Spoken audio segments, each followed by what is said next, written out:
আমরা এখানে প্রতিবাদ জানাতে এসেছি রান্নার গ্যাস এসআইআর নিয়ে দিদি এবং কেন্দ্রীয় সরকার যেভাবে আমাদের সমস্ত রকমভাবে অত্যাচার করছে বাংলার মানুষকে, তার জবাব দিতে এসেছি আমরা আজকে এই প্রতিবাদ সভায়। আমাদের সমস্ত রকম আন্দোলন প্রতিবাদ রইল আপনাদের সমস্ত জনসাধারণকে নিয়ে, এবং আতপুরের এবং শ্যামনগরের সমস্ত তৃণমূল কংগ্রেস কর্মীরা আমরা এসেছি এখানে উপস্থিত হয়েছি।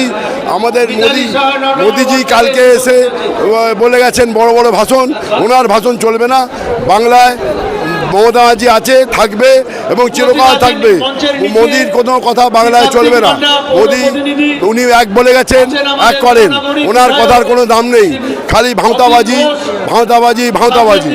আমরা এর প্রতিবাদে আজ নেমেছি। গ্যাসের দাম প্রচণ্ড, গরিবের মানুষের রান্নার গ্যাস বেড়ে গেছে, আগুনে রান্নাঘরে আগুন লেগে গেছে, মানুষ রান্না করে খাবে কি, মানুষ পড়বে কি? যা অবস্থা দেশে, রাজ্যটাকে শেষ করে দিচ্ছে, দেশটাকে শেষ করে দিচ্ছে মোদী সরকার। আমাদের চাই না, চাই না, চাই না। আমরা মোদিকে যথেষ্ট করেছি, আমাদের চাই না। মোদী সরকারের অসম্ভব। বাংলায় আমাদের বাংলা শেষ। জয় বাংলা, জয় বাংলা, জয় বাংলা।